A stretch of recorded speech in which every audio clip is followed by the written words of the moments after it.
อื่นจะเป็นวันมาฆะเนาะถือว่าเป็นวันมหาบุญมหามงคลวันหนึ่งเหมือนกันว่าสิมีผู้เข้ามาบวชร่วมทั้งเบิด23 องค์23 องค์เป็นโอกาสดีสำหรับคนที่ใฝ่หาบุญใครอยากเป็นเจ้าภาพร่วมก็เป็นมากพุทธบาท2 บาทแต่ว่าล้านหนึ่งก็เอาอยู่บ่แม่นเอาแต่บาท2 บาทล้าน2 ล้าน10 ล้านก็เอาอยู่มันบ่ได้ง่ายเด้บวชทีละหลายๆกับแบบนี้แล้วก็บวชนี่ก็บ่แม่นว่าบวชแบบประเพณีหรือบวชพอมันแล้วเด้บวชนี่ฝึกหัดปฏิบัติจริงๆเด้แม่นสิ7 มื้อ15 มื้อก็สร้างให้เต็มที่บวชนี่ทุกคนเข้ามาปุ๊บในมื้อแรกก็ต้องทรงฌานให้มันเป็นเลยพระพี่เลี้ยงก็ต้องสอนให้มันได้อย่างน้อยเฮาทรงฌานศีลมันก็ดีอยู่ในหันเองบริสุทธิ์ในหันเองสมาธิก็มีอยู่ในหันเองจังว่าแม่น7 มื้อก็เต็มที่7 มื้อครับเพื่อเป็นอุปนิสัยต่อไปอุปนิสัยต่อไปในภายภาคหน้าถ้าว่าชาตินี้มันบ่จบมันบ่ถึงนิพพานสำหรับคนที่จะเป็นเจ้าภาพร่วมในการบวชหมู่ไงภิกษุสงฆ์หมู่ไง23 รูปโดยมีนาคหลวงได้รับพระมหากรุณาธิคุณพระราชทานจากพระบาทสมเด็จพระเจ้าอยู่หัววชิรากรเกล้าเจ้าอยู่หัวกับพระราชินีสิทธิดาเป็นถือว่ามันเป็นเจ้าภาพใหญ่ให้นำอันหนึ่งเป็นพระราชทานนั่นแหละบวชนาคหลวงก่อนเป็นอันดับหนึ่งเสร็จจากนาคหลวงแล้วก็จะบริวารนาคหลวงทั้งหมด22แล้วก็เฮาก็สิเฮ็ดสังฆทานไปในตัวของเฮาเองอีกเพื่อมาตั้งโรงทานเป็นอาหารเป็นน้ำต่างๆนั่นแหละของอยู่ของกินไปตามธรรมดาแล้วที่เป็นวันพระใหญ่เนาะว่าบอกภาษาบ้านเฮาว่าวันพระใหญ่วิสาขะอันบูชาจังซี่มาฆบูชาหรืออาสาฬหบูชาจังซี่ก็เรื่องลึกลับแน่ก็ว่าเป็นวันหยุดนรกกลางนรกทั้งเบิดนั่นแหละมันหม่องเดียวมีอันเดียวกันนั่นแหละบ่ได้เกี่ยวกับต่างศาสนาหรือต่างประเทศเด้อันเดียวกันเบิดหยุดมันก็เป็นโอกาสดีของญาติๆที่สิแลนแสวงหาผลทานบุญกุศลที่ญาติๆอุทิศไปผู้ใดตั้งใจในการสิอุทิศเฉพาะเจาะจงก็ได้ทั้งนั้นออกซื้อสมมติว่าคนที่มาโดยเป็นเงินนี่เป็นเครื่องแลกเปลี่ยนในการอาหารยารักษาโรคของที่อยู่อาศัยตลอดทั้งเครื่องอำนวยความสะดวกต่างๆบาทนึงก็ตามตั้งใจขอผลทานบุญกุศลกรรมดีที่ข้าพเจ้ากระทำนี้จงถึงแด่ตาสินพรหมโสภาจังซี่ก็ได้เพื่อตาสินเป็นเปรตกำลังแสวงหาส่วนบุญบุญสิพอได้ออกสื่อปุ๊บมันตรงไปหาตาสินเลยแต่ว่าห้ามขอเด้เข้าใจว่าล่ะผีตาสินฟังดูว่าเป็นผีตาสินแล้ว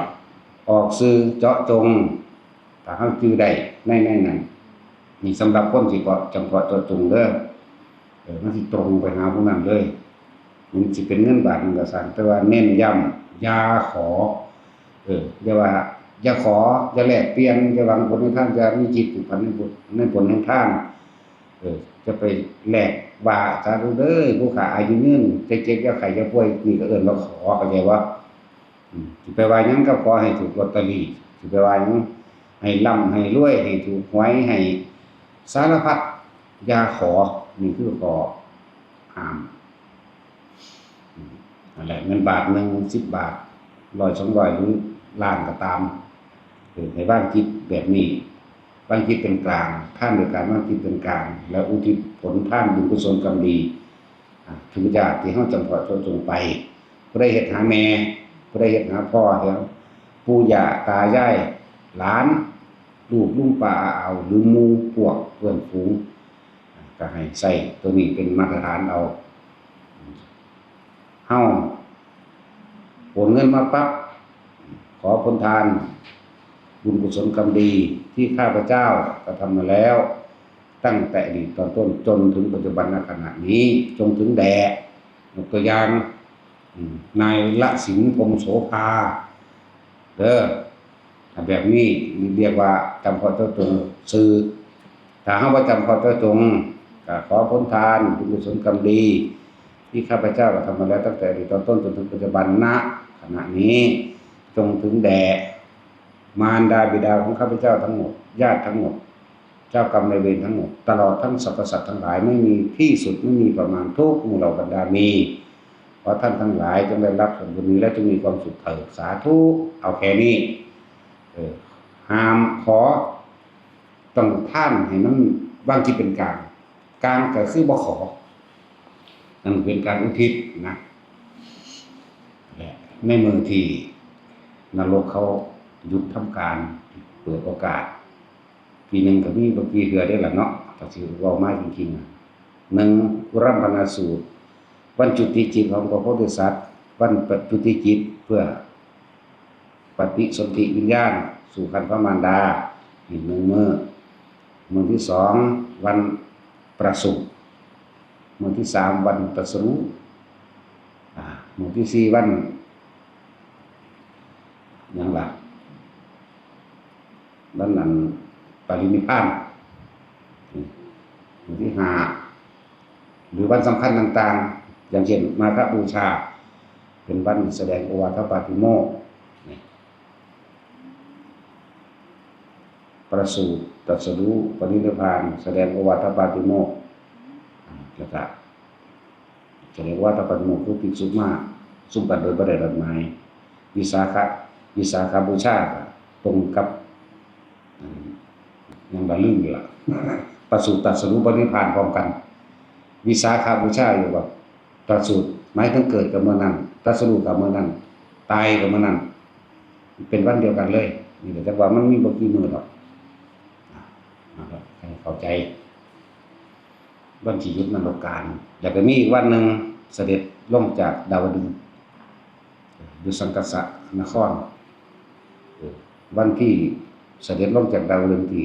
พวกเฮาเข้าใจในมื้อนั้นว่าวันออกพรรษาหรือตักบาตรเทโวนั่นแหละอันนี้5มื้อมี5มื้อประมาณนี้แต่ว่าประสูติตรัสรู้ปรินิพพานกันมาร่วมกันอยู่ที่วันวิสาขบูชาถ้าวันภิกษุสงฆ์มาประชุมกันโดยบ่ได้นัดหมายก็คือมาฆบูชาแล้วก็อาสาฬหบูชาแล้วก็วันจุติจิตหมายถึงมาปฏิสนธิในครรภ์พระมารดานี่แหละอันนึงแล้วก็แสดงธรรมจักรอีก1ยุค5มื้อปีนึงไม่น้อยๆนึงเด้เห็นบ่แท็กซี่ก็มีเท่านี้แหละเป็นสั้นไม่ต้องว่าได้โอกาสกับเฮาได้เป็นเจ้าภาพบวชหมู่ภิกษุสงฆ์หมู่ใหญ่ถือว่าเป็นหมู่ใหญ่แล้วก็หามื้อยากที่ว่าสิมาตรงกันกับวันมาฆบูชา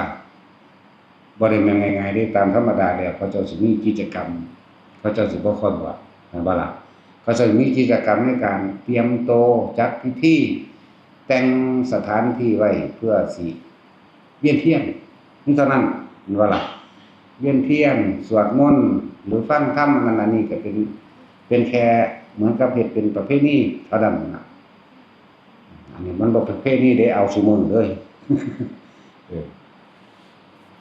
เขาสิเป็นเจ้าภาพบวชเกินมาก็บ่แม่นว่าแต่สิเป็นเจ้าภาพบวชดอกเว้ย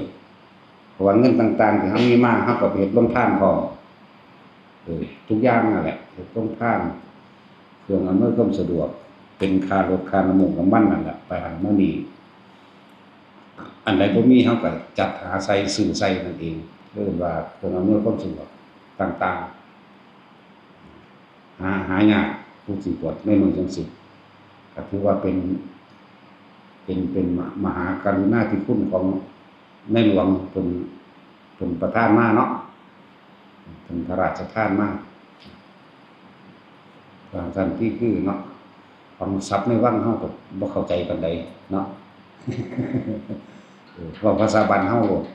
พระเจ้าแผ่นดินโลดจังแล้วเนาะ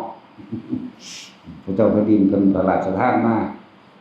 ในเมืองเพิ่นเป็นผู้กำหนดเมืองให้เฮาเองเด้เฮาบ่ได้กำหนดเองเด้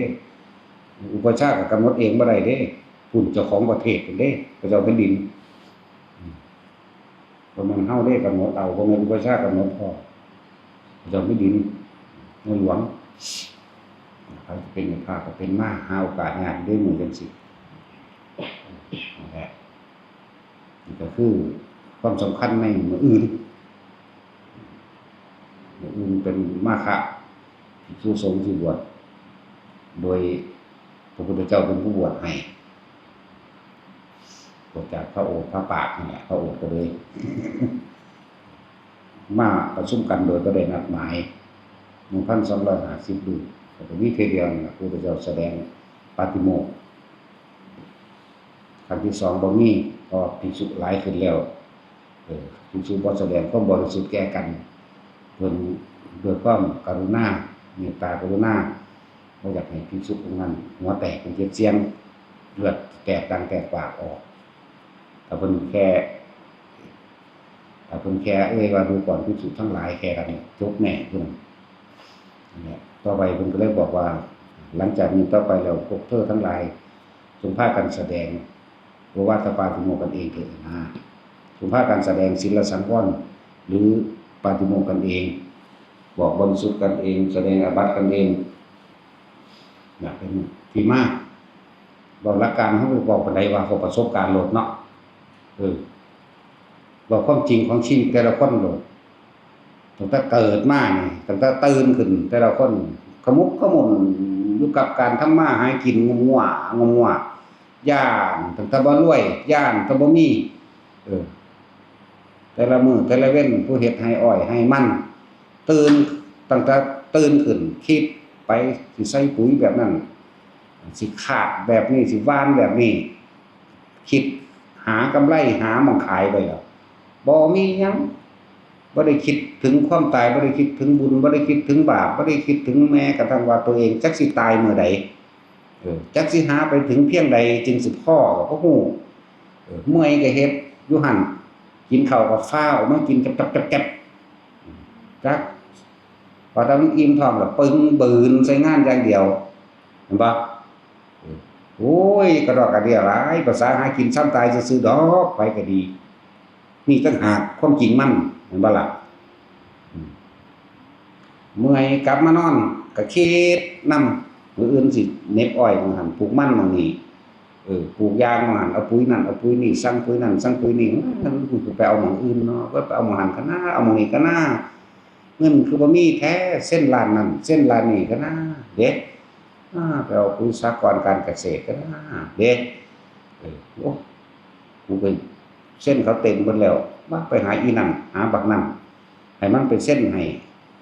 เขายังสิใส่มันเอาดอกไปนี่มีแต่ความคิดอยากได้มีแต่ความคิดอยากเป็นอยากได้อยากดีอยากมีก็เป็นก็เพิ่นแนวอยู่น่ากินก็ขี้ที่ประหยัดอันใดสิมันสิเป็นแนวบำรุงร่างกายแข็งแรงแน่ก็บ่รักกูน้ำพริกน้ำปลานี่กูก็อิ่มคือกันลาวแมงผักเกษตรน้ำหิมหัวนั่นแหละเนาะกินล้วนๆนั่นแหละกินไปเฝ้าเฮ็ดแต่น้ำนั่นแหละเป็นจังซั่นอีหลีเด้นี่แม่นชีวิตจริงคนนะฮอดยามเฮ็ดนาก็เฝ้าเฮ็ดน้ำไห้น้ำนาตื่นแต่ดึกลุกแต่เช้าไปล่ะตั้งแต่กี้ใส่งัวใส่ควายบัดนี้ผลกรรมมันนำพันใส่รถตั้งแต่กี้ตีเอาซะว่าซั่นควายเอามันไปไถเว้ยมันไถมันเมื่อยมันน้ำลายฟูมปากเมื่อยเศร้าหาบเล่มหญ้าไปจุ่มกินไป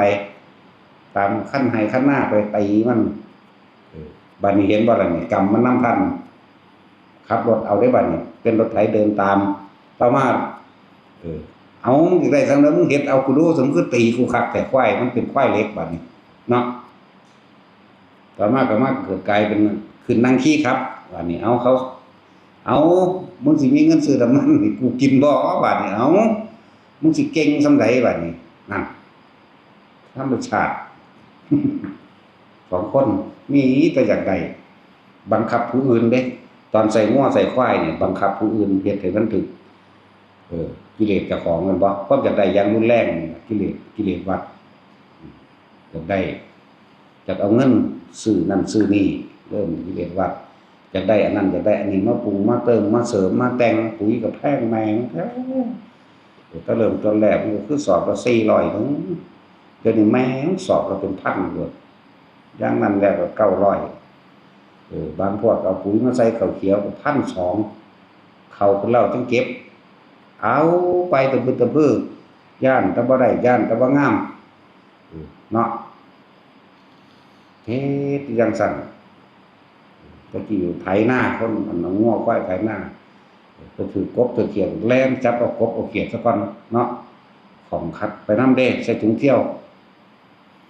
เห็นแมงดาก็งุ้มเอาแมงดาไปนำกบเขียดเอาไปนำเห็นปลาก็ยอหยุดควายไว้ก่อนนั่นนะเอ๊ะไล่คุบเอาปลาตีเอาควายบางที่มันเมื่อยมันเหม็กลงน้ำดิ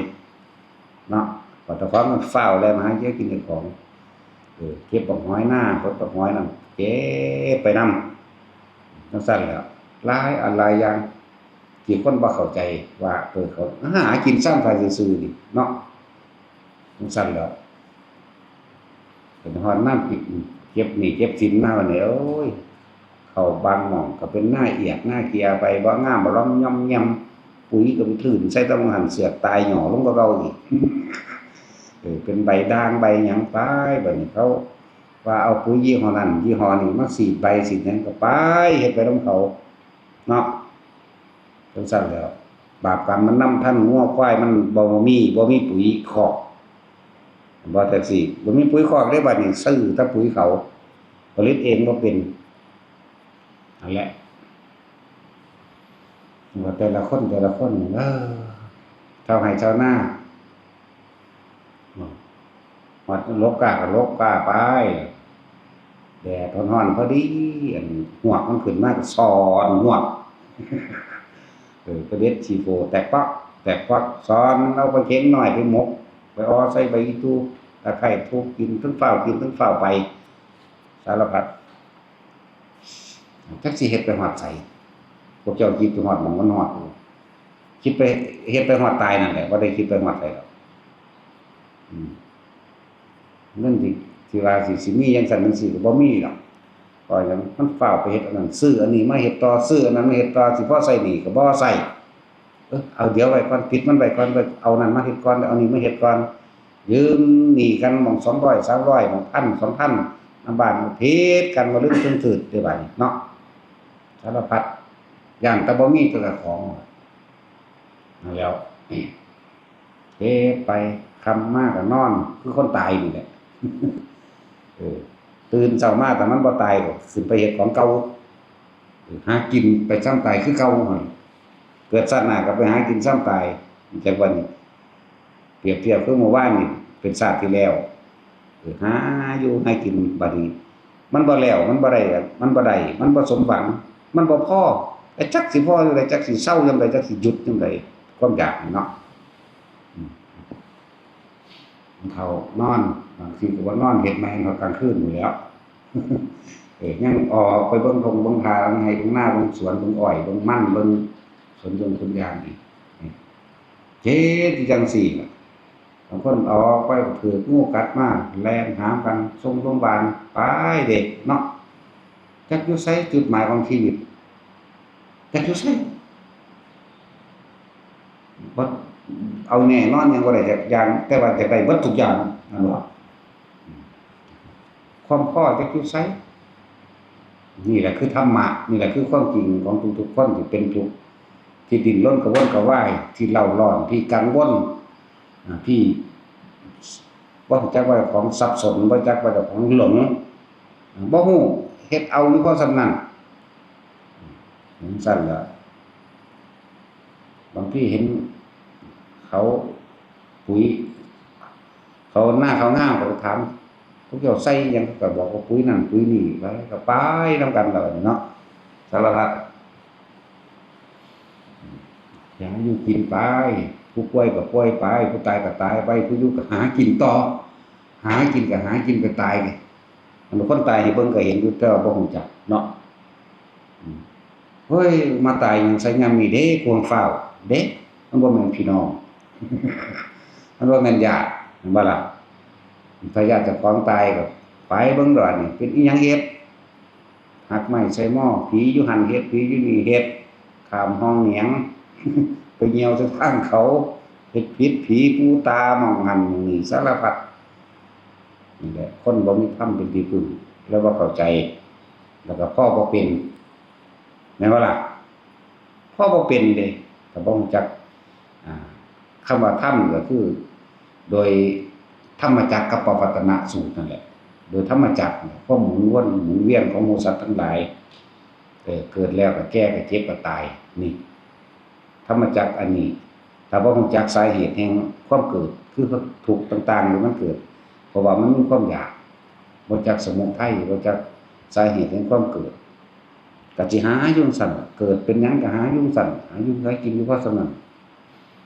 ถ้าบ่จักบุญบ่จักบาปบ่จักกรรมบ่จักสัตว์โลกเป็นไปตามกรรมบางคนก็ไปหาลักหาปล้นหาจี้สารพัดโยนความผิดใส่ร้ายกล่าวตูสารพัดเด้บ่ได้ฮู้เด้นั่นว่าสิ่งที่ตัวเองลบหลีกความผิดในตนเองเพราะว่าหยังเพราะว่าบ่รู้จักคำว่ากรรมบ่รู้จักคำว่าธรรมบ่รู้จักบุญบ่จักบาปสวรรค์นรกบ่รู้บ่สนใจกูบ่สนใจเพราะกูได้เป็นพ่อบางทีก็ไปโยนความผิดกล่าวตูซะได้ผู้นั้นผู้นี้ตาดูนตาแดงใส่กันเบิดอันใดเป็นคุณค่าของชีวิตของพวกเฮาว่าเนาะให้รู้จักคุณค่าของมันอยู่ไสคุณค่าที่เฮ็ดมามันมีคนเกิดมามันมีใหญ่ขึ้นมาแล้วเอาผัวเอาเมียเอาลูกเลี้ยงกันไปหากินไปสร้างตายเท่านี้บ่เนาะว่าแท็กซี่มึงคิดว่ามึงสิได้ยินฟังธรรมแบบนี้บ่บ่อยากได้ไปอีเขียมเจียมหาวแหละเนาะกีบเขาอยู่ว่าสั่นบวชก็ไปกีบเขาเด้ทำทาว่าสิให้ธรรมะแบบว่าอีหลีนี่เรื่องจริงเด้นี่ทำทานั้นอันนี้เด้เว้าสอนธรรมะตั้งแต่อันสิเอาหีเขานั่นแหละแม่นบ่มันต้องยอมรับเด้มันสิตัวกูบ่ได้เด้เพราะฉะนั้นมันก็บวชเลยถ้าต้องสิศึกมาเอามาเฮ็ดหยังเนาะนั่นแหละสั่นเลยมันบ่ได้รู้เด้ก็เป็นไปตามประเพณีซื่อๆเด้บวชเด้นั่นบ่ล่ะบวชพ่อให้แม่เอาไว้เด้จักพรรษาก็ว่าจักสิจักอิหยังกันแน่บวชเพื่อหยังบ่จักตะกี้คำขอบวชก็บ่มีใครรู้จักเลยว่าเฮาสิรับภาคาสาวพัดมาเฮ็ดหยังเขาพาว่าก็ว่าไปนำเขาเนาะนั่นแหละตะกี้รู้ว่าหม่องสุบวัตตะกี้ดอกสิบ่หมายว่าหม่องบ่ได้สอนอริยสัจสี่หม่องบ่ได้สอนการปฏิบัติกรรมฐานหม่องบ่ได้สอนธรรมะแท้ๆก็เฮ็ดไปตามประเพณีก็เลอะๆเทอะๆไปนำกันเปิดเข้ามาแล้วก็หากระตุ้นของขลังไปแสวงหาแนวจังซั่นฮอดยามซื้อเอกก็ซื้อเส้นก็เส้นฮอดยามคนตายก็เฮสิไปสวดกุศลเอาซ่อมจังซี่นะนั่นแหละหลายอย่างไปก็ดีจุดหมายของชีวิตแต่ละคนที่มีอยู่เดียวนี้ขณะนี้มีหยังถามตัวเองเบิ่งเด้อบัดแต่ยังพอใจที่สิรวยต่อไปอยู่บ่ยังพอใจที่สิหาต่อไปอยู่บ่ยังพอใจที่สิแสวงหาอันใดในความอยากได้อยากดีอยากมีอยากเป็นต่อไปอยู่บ่ถ้าหันกลับมาเบิ่งในสิ่งที่เฮามียินดีในสิ่งที่มันเป็นรู้จักคำว่าพ่อรู้จักคำว่ามัชฌิมาและใช้ชีวิตโดยบ่ทะเยอทะยานอยากเกินความสามารถของตนนะเห็นบ่ล่ะคนเฮามันทะเยอทะยานอยากเกินความสามารถของตนความสามารถโดยฐานะความสามารถโดยความรู้ บ่มีก็อยากเฮ็ดนำเขาบางทีก็ไปถูกเขาตัวโกหกหลอกลวงเสียเงินเสียทองนั่นบ่ล่ะบางทีก็เกินความสามารถโดยกำลังของเจ้าของเองเด้5 60 70ไปแล้วบื้อเฮ็ดอยู่หั่นแหละทั้งเฮ็ดทั้งจมบนจมแปลว่าบนเห็นว่าทั้งเฮ็ดทั้งจมบนไปว่าผู้ละจมบนให้ผู้เขามีกำลังคือลูกหลานกำลังเล่นอยู่นั่นแหละเห็นบ่ล่ะเฮ็ดอยู่กูก็เฮ็ดได้สู้นั่นแหละกูย่านสิบ่มีกินซื่อๆดอกไปแล้วพุ่มบำไปนำเฮ็ดไปนำตายตอนนั้นสิไปไสก็บ่แม่นนรกเห็นบ่ล่ะแต่เขาบ่รู้เขาคิดว่าแล้วเลยบ่คิดเลยล่ะไปบ่คิดแต่คนสิบ่ค่อยคิดถึงความตายเด้คิดถึงแต่ความสิได้คิดถึงต้องเอาให้ได้อย่างเดียวเวลาสิลงทุนหยังจักอย่างคิดแต่แนวมันสิได้กำไรเด้บ่ได้คิดถึงมันสิเสียก็คิดถึงผลต่างๆผลกระทบต่างๆนั่นน่ะหลายอย่างอยู่ล่ะเว้าประสบการณ์ของแต่ละคนมีมาเหมือนกันแบบนี้เขาสวยหาอยู่หากินไปยากอยู่ก็สร้างเลยคือว่าญาติพี่น้องผู้รักผู้ใหญ่เจ็บก็เลยถิ่มงานซะก่อนเนี่ยแล่นไปเบิ่งกันแต่ว่าสุดท้ายก็ตายตายแล้วก็โศเลกันเรื่องใดสิจักบ่เรื่องหาอยู่หากินเรื่องร่ำเรื่องรวยจังซั่นจังซี่บางคนก็อวดลูกเจ้าของว่าไปเป็นนายอำเภออยู่หั่นนายอำเภออยู่นี่บางคนว่าอีนั่นเป็นครูบักนั่นเป็นครูเป็นทหารนี่เป็นตำรวจโอ้สบายใจน้ำมันอยู่ดอกว่าเด้ศพนอนทนโทอยู่ในกะโหลกบ่เห็น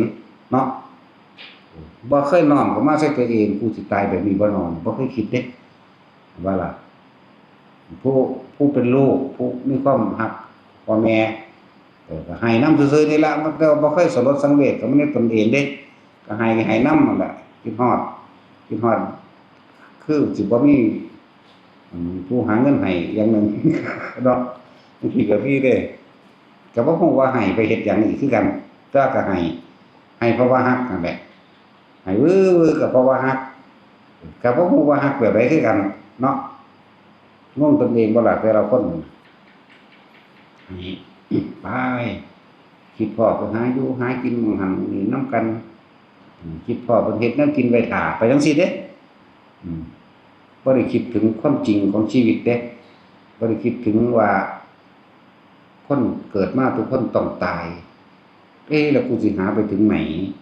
แล้วสาระสำคัญแท้จริงของชีวิตมันอยู่ไสแล้วชีวิตแต่ละอันแต่ละอย่างมันมีสาระอันใดสุดท้ายแล้วทุกคนก็เกิดมามีเพียงแค่นี้ก็บ่หันกลับมาเบิ่งตนเองเด้เนาะเห็นบ่ล่ะหาลางคนก็บ่ไปจังซั่นแหมโอ้ยทั้งยากอยู่ดำนาก็บ่แล้วน้ำสิแห้งปะมั่งนาแกนสิได้ไถใหม่ก็มีเนาะถ้าเป็นถึงนาปลูกยางนาปลูกอ้อยนาปลูกมันนี่ก็คิดน้ำมันเด้ผู้ตายก็ตายอยู่ซั่นแหละเนาะเห็นบ่แล้วก็ยากนำคลัมมื้อนั้นมื้อนี้เผาบ่ได้วันอังคารเผาบ่ได้วันศุกร์เผาบ่ได้วันพระเผาบ่ได้ยากไป7มื้อ8มื้อเข้าไปกว่าเก่าอีกเพิ่นเสียดายเงินซื้อของมาเลี้ยงคนแม่นบ่ล่ะคิดไปนำหนี้นำสินไปเรื่อยเด้ให้ก็ให้นำอยู่อันให้แต่คิดไปเรื่องหนี้เรื่องสินยังได้นั่นอันนั้นอันนี้ได้บาดนี้อย่าหาเงินใส่เด้ไปเด้แต่ว่าบ่เคยคิดถึงความตายคิดถึงความตายโดยความจริงใจเด้คิดถึงความจริงของเจ้าของเองคิดถึงจุดหมายเนาะเป็นจังซั่นเบิดนั่นแหละที่แรกก็ได้จังซั่นเฮาเห็นคนตายจังซี่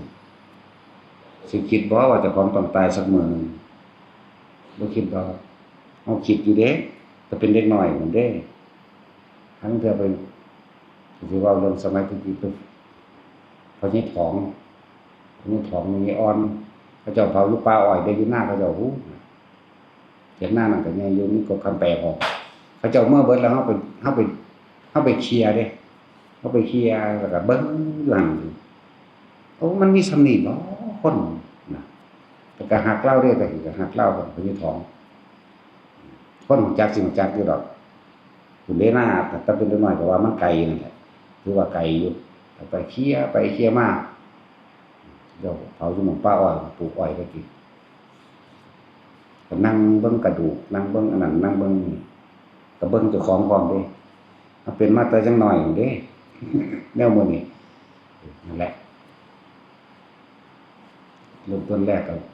เริ่มเรียนฟ้าวกินผ้าเข่านั่นแหละ จักว่าล่ะตาจินก็บ่เมื่อเฮือนก็เด้พูดเข้าไปป่าพุ่นเดี๋ยวเบิ่งก็จะเผากันนั่นกินนั่นแหละเขาเจ้าหนีเมื่อเบิดแล้วก็กลับมาแล้วก็มาเคลียร์เด้เออพญท้องแน่พญมิงแน่มันแล้วก็ไปหาเคลียร์เล่นอยู่นั่นพญมิงเพิ่นเผาอยู่สวนอยู่หน้าเพิ่นดอกเพิ่นจังชื่อได้อยู่เด้เผาบ่ได้แท้มันยังนั่งจักอยู่ดอกมันยังนั่งทางบ่รู้จักว่าค่อยไปเฮ็ดหยังครับพญท้องไปเผาอยู่ตัวมันยังอ่อนบ่ได้เผานั่นแหละแล้วก็นั่งคิดเบิ่งแดดหาไม้ยาวๆมาเคลียร์เขาจิเขาเจ้าบ่มีเม่นเนาะเอากองฟ้อนเนาะเฮ็ดกองฟ้อนพุ่นดึกๆมาบ่มีผู้ใดออกไปอีหลีเด้ที่แรกที่มันบ่ทันได้มีไฟฟ้าเด้ตะกี้บ่ทันมีไฟฟ้าเด้ซั่นแหละก็อยู่ย่างดำมืดไปเจ้าของผู้เดียวเบิ่งเคลียร์ไปเคลียร์มานั่นแหละแล้วก็มีความสลดใจอยู่ในหันแหละโอ้มันมีเสน่ห์บ่นะคิดอยู่เด้ล่ะคิดอยู่แล้วจังว่าคอยสั่งสมธรรมะมาแบบนี้คิดธรรมะคือความจริงเดี๋ยวสักมื้อหนึงเราต้องตายนะครับเขาเจ้าเฮ็ดน้ำไห้น้ำหน้าน้ำอ้อยเฮ็ดน้ำมันธรรมดามีผู้ใดเคยคิดบ่บัดนี้ว่าพวกเฮานี่หากินไปแฮดไปถึงไสไปถึงตายเนาะน้องซั่นล่ะตะกี้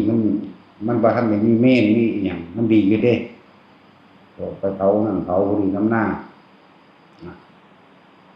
หลายอยู่ดอกแต่เฮาไปหา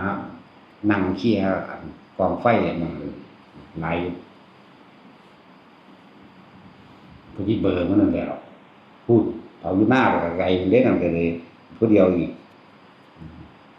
คนทางบ้านสิรู้จักอยู่ดอกแต่คนเก่าๆคนใหม่ๆบ่รู้จักปานใดดอกจังซั่นล่ะอยู่ได้เบิดล่ะหม้องผู้ใดไปเผาครับพอน้อยๆมีว่านมันก็เผาสวนเพิ่นข้างหลังโรงเรียนใกล้ของสำสาบักกี่รอก็รู้จักบ่ผู้ละว่าน้อยมีว่านรู้จักอยู่ดอกแต่มึงบ่ไปคือกูบ่ได้คือคนเด้ ท่านที่ไปโรงเรียนสวนเพิ่นทางย่างโรงเรียนมันอยู่ข้างขวามือนี่ดอกนี่ก็ไปเคลียร์นั่นเคลียร์นี่เล่นอยู่หั่นเด้ที่ได้เพราะมีหนึงอยู่ห่มขามปิดหน้านั่นแหละอันนี้ใหญ่ก็มาแล้วล่ะปีนปลาอยู่หั่นแหละ กี้หนังพร้อมใครตัวบ่กินเหล้าพร้อม ก็จะสิแกตัวบอกแล้วมากินพร้อมมันไปกี้หนังซื่อดอกบางทีก็ไปโคกหลงเสือกก็ไปหาเบิ่งไปเคลียร์อยู่หั่นก็มาผู้เดียวนั่นเด้ไปก็ไปผู้เดียวมาผู้เดียวก็ไผสิเป็นบ้าไผคือเฮาเนาะหลายอันหลายอย่างก็สิ่งที่มันฝังใจอยู่เลยมันมีความคิดอยู่เลยอยู่ดอกว่าคนเฮานี่แค่นี้บ่แค่นี้บ่เด้หากินแค่นี้บ่นี่ขึ้นมาก็เอาผัวเอาเมียไปเฮ็ดไร่ไปเฮ็ดนาบางคนก็แย่งไร่แย่งนาฆ่ากันตายน้ำไร่น้ำนาน้ำพี่น้องกันนั่นแหละสารพัดที่เฮาเบิ่งมานั่นแหละจึงบอกว่าเอาความจริงของแต่ละคนมาบอกมาเว้าแล้วแต่ละคนนึกถึงความจริงของเจ้าของบ่พวกเขาสิหากินไปฮอดไสคนเป็นครูก็ตายคนเป็นทหารก็ตายคนเป็นตำรวจก็ตายเป็นพยาบาลก็ตาย เป็นอีหยังก็ตายมันมีแนวเป็นกันตายบ่เนาะจักอันจักอย่างบ่เนาะที่เป็นแล้วสิบ่ตายเนาะ สารพัดหลายอันหลายอย่าง ได้อดเอาก็มีได้กล้าก็มีได้กลัวก็มีได้อดก็มีได้เพียรพยายามก็มีแต่ละคนมีชีวิตครอบครัวได้เลี้ยงลูกเลี้ยงหลานเนาะได้อดได้ทนเด้ไปรับจ้างนี่ได้อดได้ทนเอาฝนตกแดดห้องฟ้าห้องรับจ้างกู้มั่นรับจ้างตัดอ้อยรับจ้างสารพัดรับจ้างเบิดจากนาพืชพันธุ์เกษตรแล้วก็เข้าสู่ในเมืองหานั่นหานี่ไปบางคนก็ไปรถส้นกันขาหักขาหักเนาะเป็นพิการไปบางคนก็ตายไปหลังจากนั้นก็เริ่มนิยมชมชอบไปทางกรุงเทพก็ไปหาเงินหางานที่กรุงเทพสนุกสนานเมามั่นไปในกรุงเทพไปเลยผู้ชายก็เห็นอีนั่นงามเห็นอีนี่งามก็อยากได้มั่งนี้ไปเรื่อยเด้เนาะเห็นว่าตัดสินจะได้เยอะบ่จะได้ไหมบ่เจ้าตัวบ่ได้ดอกจะได้บ่แล้วขอว่าตัวเด้ข่อยเอาให้มันได้อีหลีมันเด้ข่อยเอาแมงบักหลายมันเด้เรื่องสั้นอีหลีมั้ยแต่มักไม่ไปเรื่อยเด้เก่าก็มักคือเก่าแต่ว่าไม่ก็มักเก่าก็เอาไม่ก็เอานั่นแหละเป็นทักษะดีมั้ยหันขึ้นมาเบิ่งอย่างของมันสิเป็นไปหอดไสเป็นไปตายมันนี่หลายอย่างอยู่ดอกที่เฮาบ่เคยมองเห็นตัวเองบ่เคยเห็นความคิดเจ้าของบ่เคยเห็นความตายในเจ้าของพร้อมเนาะกว่าสิได้มาพบกว่าสิได้มาเห็นธรรมะเด้อมันเหมือนธรรมดาเด้ถ้าเฮาฮู้แล้วถามเจ้าของกูสิหาไปฮอดไสหาก็หาไปตายนั่นแหละเฮ็ดจังได๋ในการหาอยู่หากินถ้าบ่หาก็บ่ได้กินมันก็สิเถียงอีกอ่ะเนาะก็แม่นถ้าบ่หาก็บ่ได้กินแต่ว่าการใช้ชีวิตบ่ให้ผู้อื่นเดือดร้อนเสียชีวิตและทรัพย์สินเฮาก็หาให้มันถูกต้องโดยธรรมโดยบ่เบียดเบียนคนตัวตามธรรมดาบ้านนอกหรือมันมีหม้องหากินโดยอาศัยเลือดสนไรหน้าเนาะหาตึกแหตึกปลาให้เบ็ดให้ก้างใส่หม้องหายิงนกยิงหนูไปก็หากินไปโดยเบียดเบียนสัตว์ซะก่อนแต่ว่าจะไปเบียดเบียนคนบ่ล่ะถ้าเบียดเบียนคนมันเสมอกันเด้มันฆ่ากันได้ที่แรกก็หาแบบนี้ซะก่อนก็ได้ดอกแต่ถ้าฟังธรรมไปนำแล้วมันสิค่อยๆมีความเข้าใจลึกซึ้งละเอียดดอกสัตว์เดรัจฉานบ่ได้มีอิสระเด้สัตว์เดรัจฉานนี่ถูกมองว่าเป็นอาหารเด้ถูกมองว่าเป็นอาหารถูกมองเป็นสินค้าเห็นบ่เฮาก็มองไปทางสั่นนำแน่ถูกมองว่าเป็นอาหารเป็นสินค้าเป็นหยังที่ต้องเลี้ยงชีพเป็นอาชีพอันนึงมันดักมาเลี้ยงครอบครัวพร้อมโอ้สารพัดนี่คือความเรียกว่าเห็นสารพัดภัยในการเกิดเป็นหยังก็ทุกข์คือเก่าบัดนี้โดยตัวเองโดยครอบครัวของตัวเองได้อดได้ทนได้ลำบากนั่นนี่เพราะว่าหยังเพราะว่าความรักความห่วงใยความอยากให้ลูกให้หลานมีอาชีพการงานที่ดีมีอนาคตที่ดีได้เป็นเจ้าได้เป็นนายหาเอาทุกแบบหาเอาทุกทางเพื่อสิเก็บเงินเก็บทองไว้เป็นอนาคตของลูกของหลานพวกเฮาเมาอยู่กับเรื่องเดียวนี่บ่นะเฮ็ดจังได๋เฮาจังสิออกพ้นจากวนเวียนแห่งวัฏฏะแห่งความทุกข์อันนี้ได้เฮ็ดจังได๋นี่นะนั่นแหละจึงบอกว่าสิ่งที่มีคุณค่าสูงสุดในชีวิตของแต่ละคนต่างกันแต่คนมีอุปนิสัยมาในธรรมก็สิเห็นคุณค่าของธรรมคือความจริงของชีวิตความจริงของชีวิตก็คือธรรมอริยสัจสี่ใช่ป่ะแม้ความเกิดก็เป็นทุกข์ความแก่ก็เป็นทุกข์ความเจ็บไข้ได้ป่วยก็เป็นทุกข์สิ่งอยากได้สิ่งใดเมื่อไม่ได้ดังใจนั้นก็เป็นทุกข์ความพลาดพลาดจากสิ่งที่รักก็เป็นทุกข์คนเฮาบ่จากเป็นก็ต้องจากตายแต่สุดท้ายความตายก็เป็นทุกข์เห็นบ่ล่ะแล้วเฮาสิหนีไปหม้องใดนี่คือเฮาต้องยอมรับด้วยบัดนี่คือธรรมสาเหตุแห่งความทุกข์คือหยังความอยากเห็นบ่ซั่นอยากได้อยากดีอยากมีอยากเป็นบ่ได้อยากแต่เจ้าของโดยตนแรกมันพอแต่มีครอบครัวแล้วเริ่มแสวงหาทรัพย์สินเงินทองเพื่อมาสร้างฐานะครอบครัว พื่อบำรุงบำเรอความสุขความสนุกความสะดวกความสบายแก่ตนเอง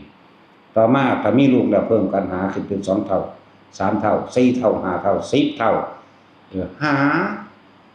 ขนขวายอยู่เบิดมื้อเบิดเว้นเบิดคืนตั้งแต่ตื่นขึ้นจนนอนหลับแม้หลับก็ฝันมันว่าซั่นกลางคืนเป็นควันฝันไปกลางวันเป็นไฟเฮ็ดจักว่าละฮ้อนเมื่อยปานใดก็ได้อดได้ทนแล้วเพราะสาเหตุคือความอยากนั่นแหละเกิดเป็นหยังก็สร้างถ้าเฮาคิดได้เนาะก็เกิดไปหากินซ้ำตายสาเหตุแห่งความทุกข์มันก็มีคือความอยากนี่คือต่อมาเฮ็ดจังได๋เฮาสิบ่ทุกข์ดับความอยากเป็นนิโรธเป็นแบบใดถ้ามันดับก็มันฮู้แล้วการดับความอยากฮู้แล้วแต่ว่าเฮ็ดจังได๋สิมีหนทางมันคือหนทางทั้ง8อย่าง8นี่จะเพิ่นเอิ้นมรรคมีองค์8สัมมาทิฏฐิถ้าเฮามีความเห็นตามความจริงแล้วว่าสัตว์โลกเป็นไปตามกรรมคือการกระทำของตนเองเฮ็ดอันใดก็ได้อันนั้นอยากได้หยังเฮ็ดเอาอยากได้อะไรให้หาเอาเองให้ทำเอาเองอยากเป็นอะไรก็สร้างตัวเองนั่นแหละให้เป็นก่อนนั่นแหละเรียกว่าสัตว์โลกเป็นไปตามกรรมนะว่าสัตว์คือการกระทำของตนย่อมรับผลของตนสั้นละ ที่นี่เรียกว่าเฮาเห็นตามความเป็นจริงไปแล้วสัมมาทิฏฐิแปลว่าเห็นตามความเป็นจริงสัตว์โลกเป็นไปตามกรรมเกิดแล้วต้องแก่ต้องเจ็บต้องตายเท่านั้นไม่เป็นอย่างอื่นทุกสิ่งทุกอย่างหาความจริงแล้วอย่างยืนบ่ได้เป็นอนิจจังบ่เที่ยงแท้แน่นอนมีความเกิดขึ้นเป็นธรรมดาตั้งอยู่เป็นธรรมดามีความแตกดับเสื่อมสลายเป็นธรรมดาเห็นอนิจจังเห็นทุกข์เห็นอนัตตาได้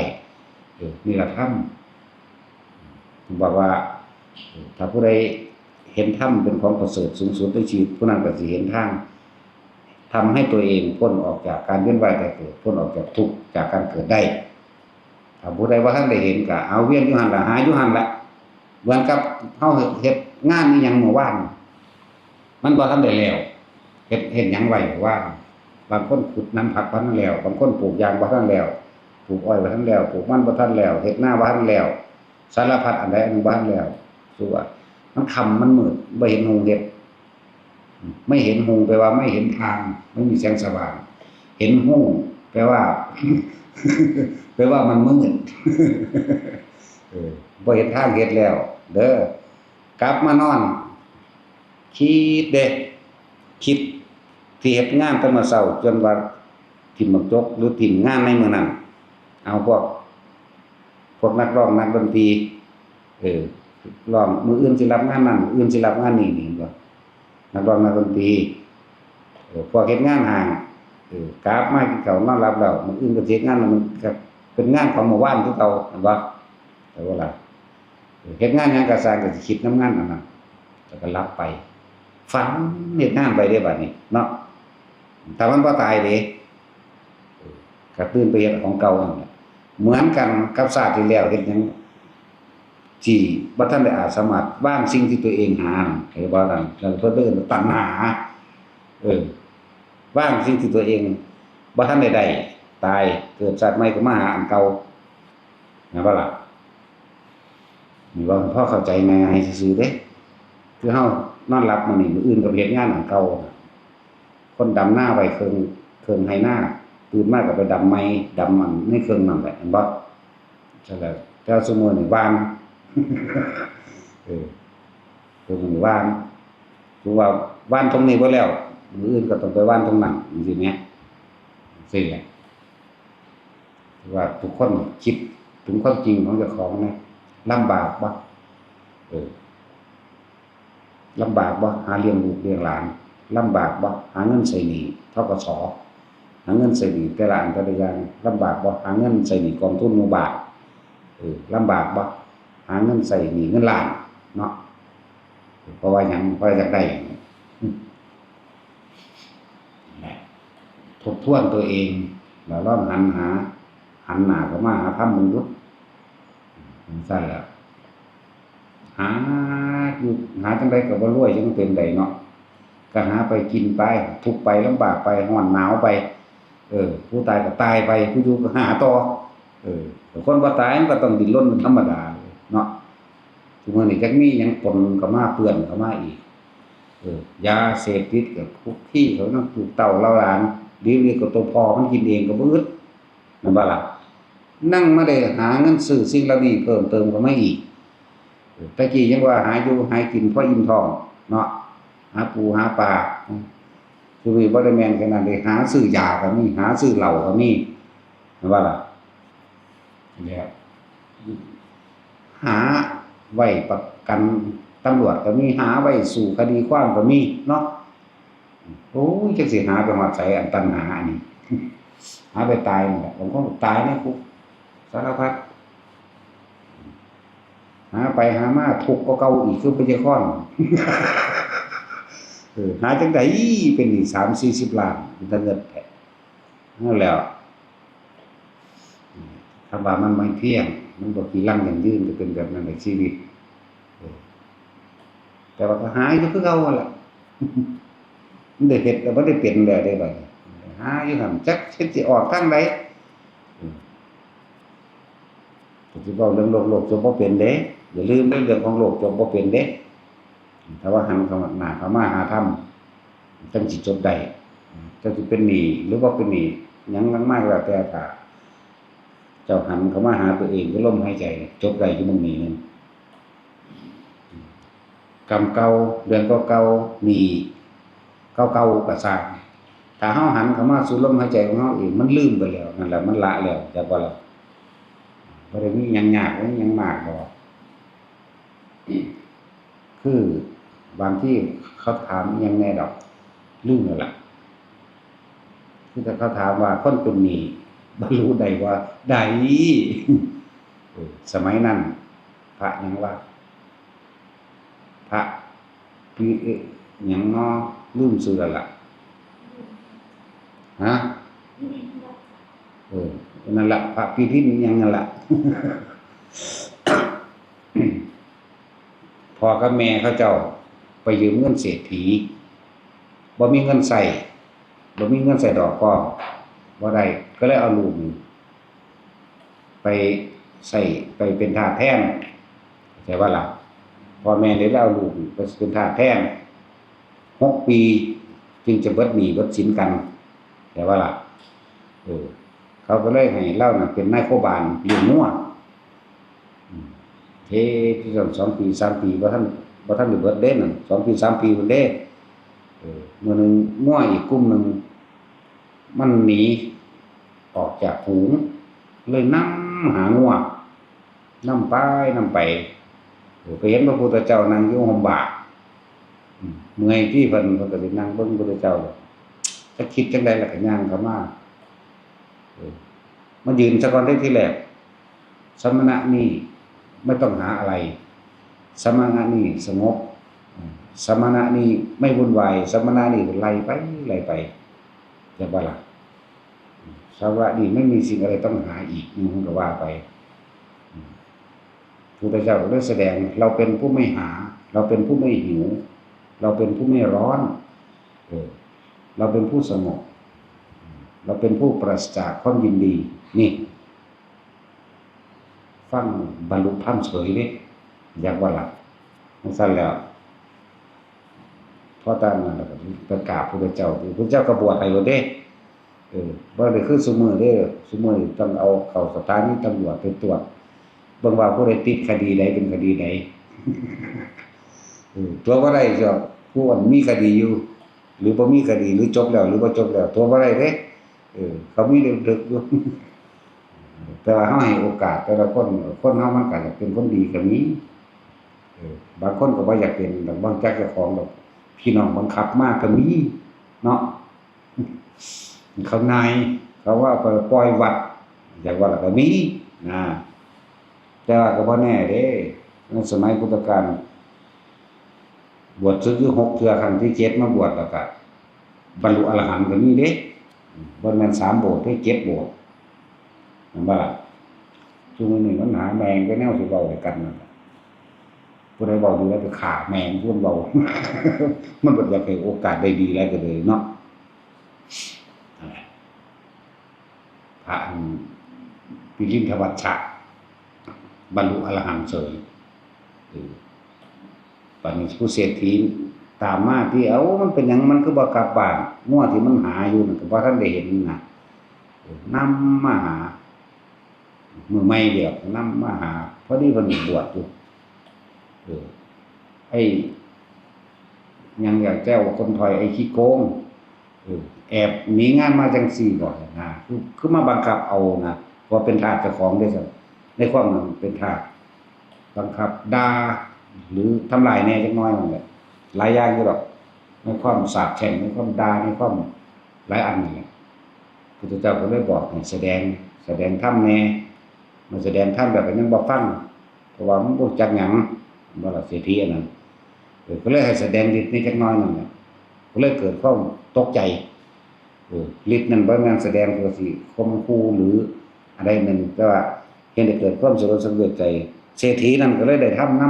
ำจักบ่ล่ะนั่นแหละเกี่ยวกันจังซั่นล่ะอันนึงก็มีอยู่แนวมื้อนี้เฮาก็เอามาเป็นแนวเตือนเจ้าของมึงตู้เตือนเจ้าของบ่เอาเด้อ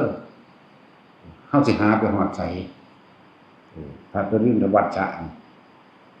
สมณะนี้สงบเย็นไม่ร้อนกระวนกระวายเหมือนเราสมณะนี้ไม่ต้องหา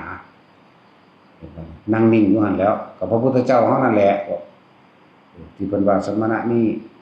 ไม่เร่าร้อนกระวนกระวายเหมือนเราสมณะนี้เป็นผู้สงบเราเป็นผู้ไม่สงบเราเร่าร้อนกระวนกระวายเราแสวงหาแต่สมณะนี้ไม่ได้แสวงหาเห็นบ่ล่ะพุทธเจ้าก็ว่าเพราะเราหมดความปรารถนาเราไม่มีความยินดีคำเดียวจบเข้าใจบ่ละความยินดีพอใจตัวเดียวนั่นเด้เข้าใจว่าแท้จริงมันก็ว่าบวชมันเข้าใจบวชจังได๋นี่ยังมีอยู่แม่เนาะซั่นล่ะมันก็เอาคือเล่าก็ได้แต่ว่ากฎหมายก็บังคับไว้บ่ให้ได้หรือว่าได้เนาะซั่นแหละหลายอย่างที่พวกเฮาบ่เข้าใจที่พวกเฮาบ่รู้บ่ที่เว้าให้ฟังนี่เพื่อให้แต่ละคนน้อมเข้ามาเทียบเจ้าของเองเด้บ่ไปเทียบผู้อื่นเด้ให้มาเทียบประสบการณ์กับชีวิตจริงของเจ้าของเองนี่ธรรมะเป็นเรื่องจริงของชีวิตจริงของเจ้าของเองประสบการณ์จริงตัวเองเฮาสิหาไปฮอดไสยามใดเฮาสิเซาหาครับตราบใดที่เฮายังมีความปรารถนาความสุขเกิดจากหยังก็สร้างจากว่านี่เกิดจากรูปเกิดจากรสเกิดจากกลิ่นเกิดจากเสียงรูปร่างลักษณะท่าทางของบุคคลสัตว์สิ่งของที่เฮายินดีพอใจนั่นเห็นบ่ล่ะบางทีก็ของสัตว์ของวัตถุสิ่งของต่างๆคือพระพุทธเจ้าเฮาเพิ่นบอกว่าเราเป็นผู้หมดความยินดีแล้วเด้เห็นบ่ยามใดเฮาสิเบิดความยินดีหมายถึงความพอใจนั่นแหละยามใดเฮาสิเบิดแล้วเห็นโทษไม่หลายๆอย่างไม่ครบคิดเจ้าของนะเห็นโทษแห่งการหาเนี่ยคนเรียนบ่จบหยังก็ตายคือกันเด้เนาะกับคนเรียนจบปริญญาด็อกเตอร์ดอกหมานั่นคือเห็นบ่พวกเรียนจบสูงๆทั้งทำบาปทำกรรมได้หลายเด้คนเรียนบ่จบหยังหรือป.3 ป.2 ป.4 มันบ่ได้ไปโกงผู้ใดเพราะคือพวกกันจบสูงๆเด้เนาะแล้วอย่าไปเงิดพวกกันจบสูงๆหาเงินได้หลายมึงหาเข้าไปถ้าไปถามมึงบ่มีธรรมก็เป็นตัวเปลี่ยนแปลงความคิดเจ้าของเองที่บ่มีการทำบุญทำทานอีหยังตราบใดที่กลับใจบ่ได้มึงเสร็จก็จะกลายเป็นตั๊กแตนแมงกินนูนกลายเป็นคุกกี้กลายเป็นหวกกลายเป็นปลากลายเป็นกบกลายเป็นสารพัดที่สิให้คนกินนั่นแหละจักว่าล่ะ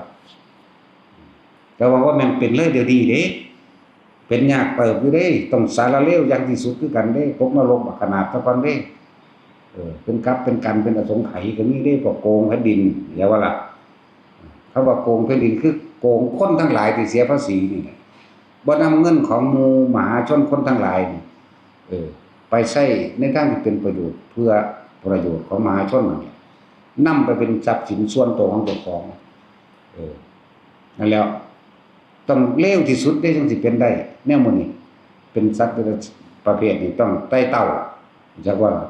ตกนรกแล้วก็มาเป็นเปรตเป็นสุรกายจังมาเป็นเดรัจฉานแยกประเภทไปพวกกงพระดินก็หากินขี้ดินเป็นหยังล่ะปวกเป็นปวกเป็นไส้เดือนฉีกแคเป็นหยังที่กินดินนั่นแหละจักว่าล่ะลักษณะนั้นกินดินกินไม้เหล็กกินบ่ได้แขวสิหักก็ถอยมันจักหน่อยหินก็เลียซะก่อนแขวสิหักก็ถอยมาพวกขี้โกงจักว่าล่ะเอาซั่นล่ะแต่ว่าเฮาบ่สะอ่อนดอกเฮาที่เฮาสะอ่อนเขาคนที่เขาบวชได้คนที่เขาสร้างประโยชน์เพื่อผู้อื่นได้คนมีคุณธรรมคนมีเมตตากรุณามีน้ำใจช่วยเหลือแบ่งปันคนนั้นคนนี้โดยบ่หวังสิ่งใดตอบแทนเฮาสิฮู้ได้จังไดล่ะว่าคนนั้นเป็นแบบนั้นก็เบิ่งผลงานเขาตัวนั่นว่าล่ะยกตัวอย่างคือเฮาเห็นอย่างยิ่งใหญ่เลยคือหลวงตาบัวนี่แน่เป็นสละการฆ่าการลักการปล้นจี้การดื่มสุราเมลัยต่างๆคือศีลนั่นเองนั่นบ่ล่ะเพิ่นสละความอยากได้ดีมีเป็นแล้วคือการกลับไปบวชหลังจากนั้นเพิ่นก็สละตัณหาภายในของตนเองได้แล้วต่อมาเพิ่นก็สละความสุขสบายส่วนตัวของเพิ่นเองไทยนี่ประเทศเอาทองคำเข้าข้างหลวงนี่คือคนสิรู้จักหม้องนี้แต่ว่าก่อนหน้านั้นดิบ่รู้จักติก่อนหน้านั้นคนทุกข์คนยากคนที่เคยอุปถากอุปถัมภ์เพิ่นซอยเอาจนว่ามีจนว่าพอแล้วอีพอตอนนี้ลูกหากินเองได้แล้วพุ่นเด้ตอนครอบครัวอยู่นำสะพานลอยอยู่นำสลัมหรือหยังแน่ล่ะที่เพิ่นเอามาหาเลี้ยงลูกเลี้ยงหม่องหาหม่องให้เขาเจ้าหาเลี้ยงตัวเองนั่นแหละให้ซื้อให้ซื้อหน้าให้เฮ็ดมันเฮ็ดดีให้ส่งเด็กน้อยเรียนมีลูก2คนจนว่าผู้นึงจบปริญญาแล้วก็จนว่าบอกเดี๋ยวหนูสิต่อเอง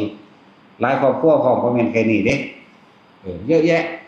บางทีไปเห็นเขาขายดอกไม้พวงมาลัยนำ4แยกนี่แหละก็สอบถามความนั้นความนี้แล้วพาไปเบิ่งดูพากันนอนอยู่ใต้สะพานลอยเบิดหนี้บ่ซั่นเบิดหนี้แล้วเพิ่นก็เอาไปอุปถากอุปถัมภ์โอ้ธรรมดาเด้ว่าอยู่บ่อยากเป็นร้อยๆพุ่นล่ะสู้มันธรรมดาเด้พวกเฮาบ่รู้จักพวกเฮารู้จักว่าหลวงตาบัวเฮ็ดผ้าป่าทองคำสวยสะเนาะคนป่วยที่ตรงที่เตียงคนป่วยนั่นนี่สารพัดเด้อที่เพิ่นเฮ็ดเพิ่นบ่ได้เด่นดังเรื่องสังวาสเพิ่นสร้างวัด 2-300 วัดเด้อบัดจักว่าล่ะคนบ่รู้จักคือซื้อหลายอย่างรู้จักแต่ว่าทองคำสวยสะเนาะนะครับนั่นแล้วเพิ่นเสียสละเป็นซั่นแล้วพวกเฮาเด้เสียหยังเนาะเสียฝูงพวกซั่นแล้วบ่จักถ้าบ่มาฟังธรรมสิบ่รู้จักเด้นั่นแปลว่าธรรมะจึงมีคุณค่ามากพระ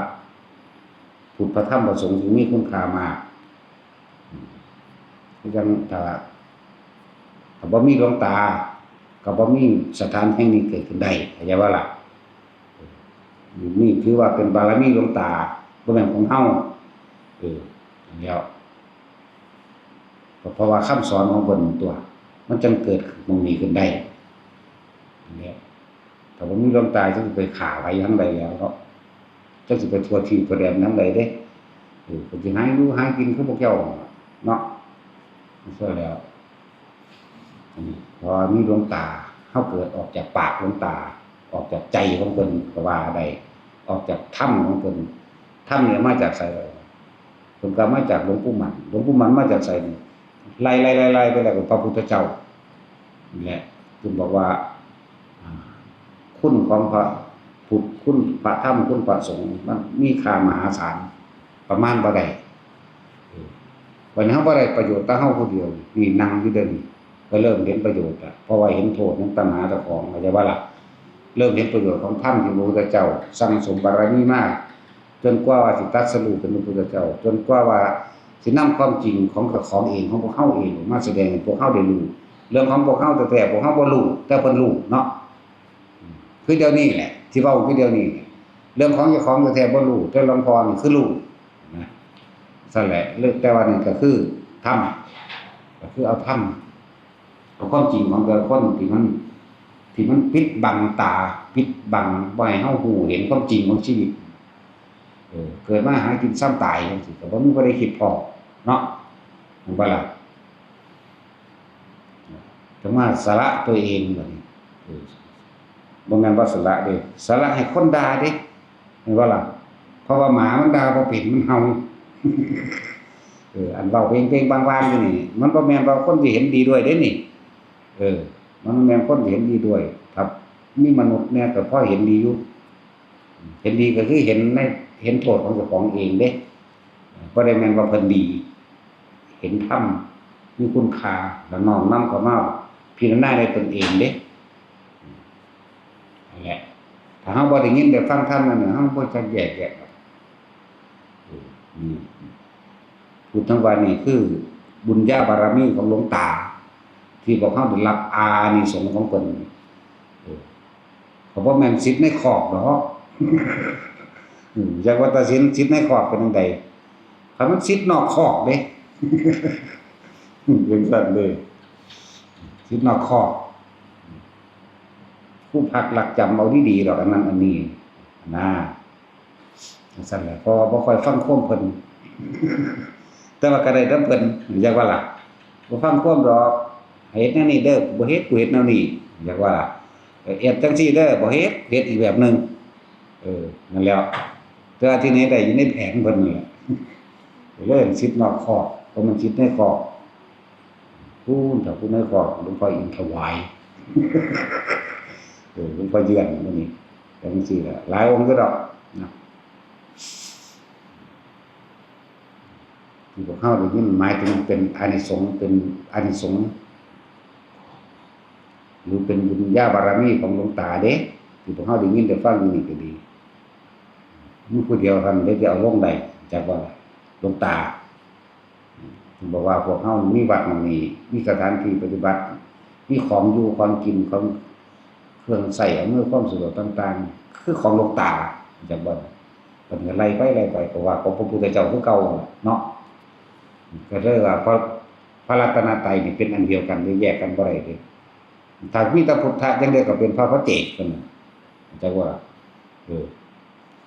ถ้ามีแต่พระพุทธเจ้าผู้เดียวก็เลยพระเจกรู้เฉพาะตนบ่สอนไผจักว่าล่ะแต่ว่าเป็นเขตเนื้อนาบุญอยู่นั่นแหละพระพุทธพระธรรมพระสงฆ์จึงแยกกันบ่ได้เป็นอันเดียว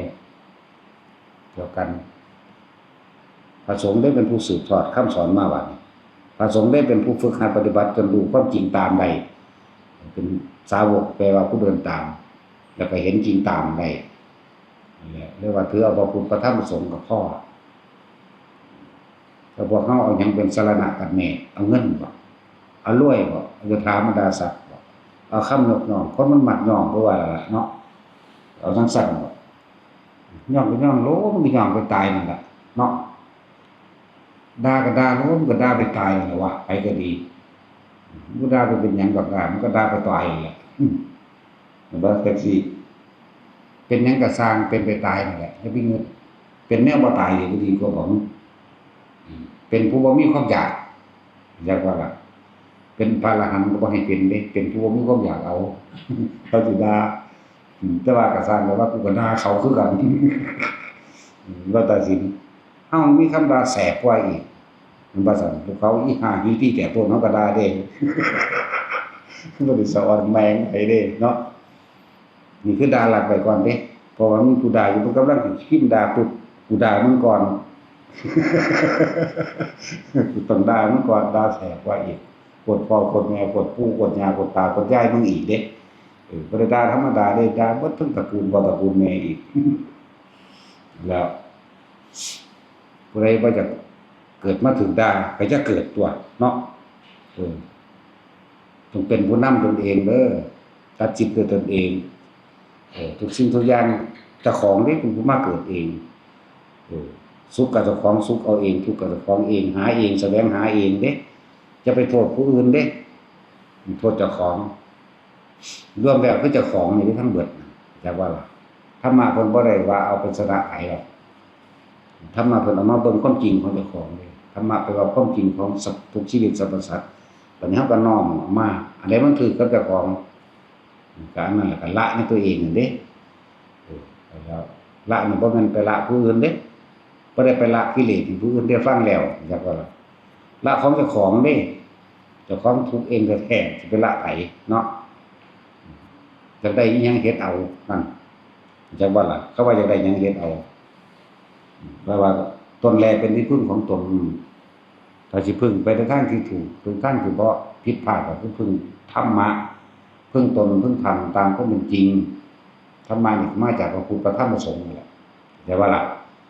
ผู้ใดจะเอาหยังเป็นสรณะก็เอาตัวสรณะแปลว่าที่พึ่งทางไปไหมที่กระทำตามมันก็แล้วแต่ไปหรอกเวลาพวกเจ้าปวดแขวมีผู้ใดรับความเจ็บปวดแขวหรือบ่เอาบ่มีเด้เนาะเนี่ยสิให้ผู้ใดมาขจัดให้เอามันสั่นแล้วความรู้สึกนี่มันเราออกให้กันบ่ได้เนาะสั่นตัว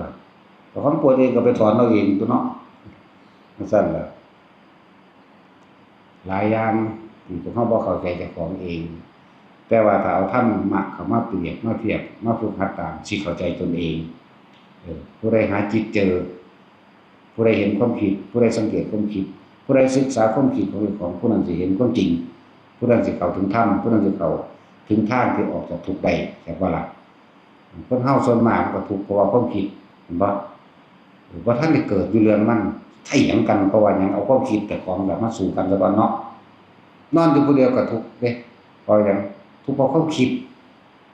จังซั่นเด้ล่ะสิไปว่าหยังก็เอาความคิดมาเสงกันมันจักเสงบ่เนาะบัดนี้เนาะคือเขาหันมาคันใส่กันมาเสงกันแต่สินเคยเล่นบ่เล่นซับบักคางที่แรกก็หันเสงกันซะวันเนาะพวกผมมีการศึกษาบ่เข้าใจดอก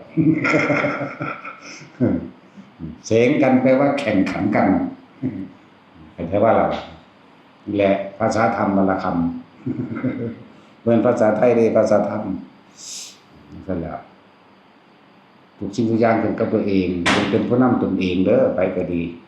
ทุกคนมีความสามารถเสมอกันเบิดอย่าหนีความสามารถของตนธรรมนี่ที่เพิ่นบัญญัติบอกสอนเอาไว้เหมาะสมควรแก่มนุษย์ทุกคนเลยบ่ได้เลือกผู้หญิงผู้ชายบ่ได้เลือกฐานะร่ำรวยหรือยากจน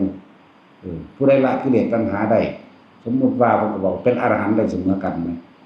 บ่ได้คัดกรองเอาแต่คนรวยมันบ่ได้เอาเงินซื้อเด้พวกนี้เห็นบ่ล่ะ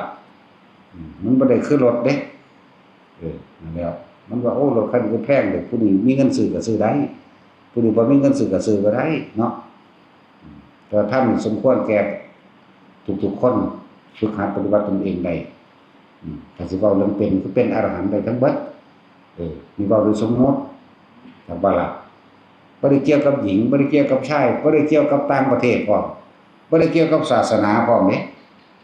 แต่เป็นธรรมะทั้งเบิดเป็นความจริงทั้งเบิดเป็นศาสนาก็จะเว้าเรื่องศาสนาพุทธศาสนาคริสต์ศาสนาอิสลามหรือฮินดูซิกหยังก็แล้วแต่ทำสมาธิถึงความสงบเหมือนกันศาสนาใดก็เกิดเหมือนกันศาสนาใดเวลาก็แก่เหมือนกันป่วยเหมือนกันนั่นบ่เวลาพัดพรากจากสิ่งที่รักให้นำกันคือเก่าอยู่มั้ยลูกหลานตายก็ให้นำหมู่อยู่เด้ล่ะแม่นว่าซั่นถ้าว่า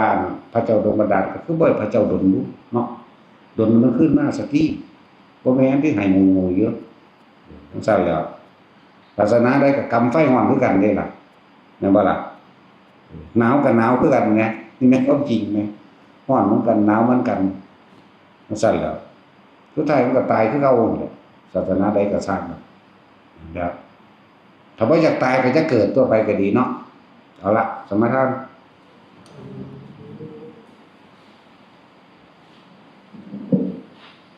โม